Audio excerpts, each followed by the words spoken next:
Gənc gəldi, dedi ki, Hacı ağa, mənim problemim var, mənim işim var, istəyirəm ki, sizə sual verim. Dedim ki, buyur. Sonra dedi ki, əsas problemim budur ki, mənim ölümüm qətidir. Və buna görə də mən öləcəyim. Dedim, yox, narahat olma, ölüm Allahın əlindədir. O qədər ağır xəstələr var ki, hələ də sağdılar. Dedi ki, yox, bu məsələ biraz fərqlidir. Mən isə ömrümdə birinci dəfə idi ki, ölümü qaçılmaz olan bir adam görürdüm. Yəni, bu insan bir neçə müddət sonra həyatda olmayacaq. Dedi ki, indi bunu qəbullanmışam. Amma ilk vaxt bunu qəbul etmək mənim üçün olduqca çətin idi.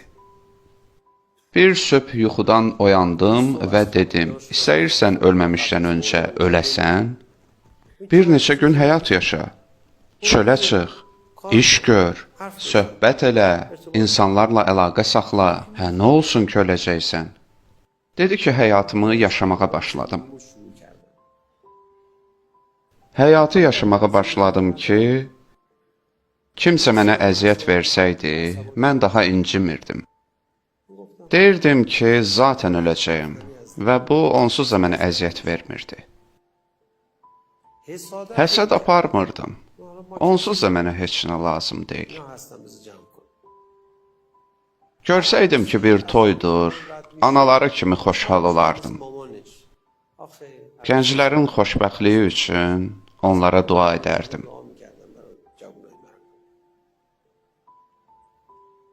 Kimsə mənim başımın üstündən yuxarı çıxmaq istəsəydi, deyirdim ki, qoy getsin. Xidmət edirdim, atsan dalıncan deyildim. Çünki qalmayacam ki, öz adımdan istifadə edim. Arzu xəyalsız və rahat olmuşdum. Pislik təsir eləmirdi. Axı pislik ümumiyyətlə nədir? O gəncin dediklərini rahat şəkildə anlayırdım. Danışdıqca sanki Nəhcül Bəlağədəki təqvaların xüsusiyyəti xütbəsini oxuyurdu. Dedim, yaxşı. Dedi, indi ki, getmək istəyirəm. Görəsən Allah bunu məndən qəbul edər? Dedim, bəli. Dedi ki, axı, mən ölümü düşünüb belə olmuşam. Dedim, məyər Allaha imanın yoxdur? Dedi ki, əlbəttə ki, imanım var. Mən buna öz xoşumla nail olmamışam, amma eyni halda Allaha da bağlılığım var.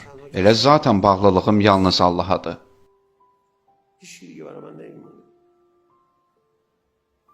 Amma məni düzəldən bu ölüm olub.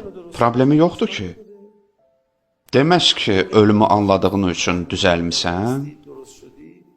Dedim ki, xeyr, Əmir əl-Möminin buyurub ki, kəfə bil mauti vaiza.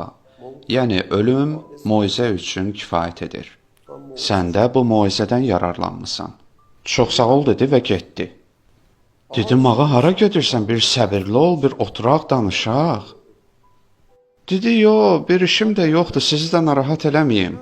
Dedim, gəl birlikdə oturaq, bir görüm sizi. Soruşdum ki, yaxşı, xəstəliyin nədir? Dedim, mənim xəstəliyim yoxdur ki. Bəs demədin ki, ölümüm qəti və qaçılmazdır?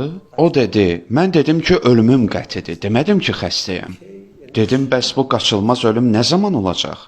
Deyir, soruşdum, kimsə mənim ölümümü uzaqlaşdıra bilərmi? Dedim ki, yox. Nə zaman? Bir gün, başqa bir gün, 1000 gün sonra, 30.000 gün sonra, bir gün az, bir gün çox. Əvvəl-axır zaten öləcəyim.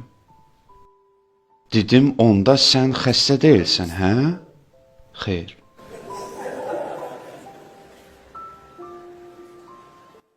Bəs siz neçə gün sonra öləcəksiniz?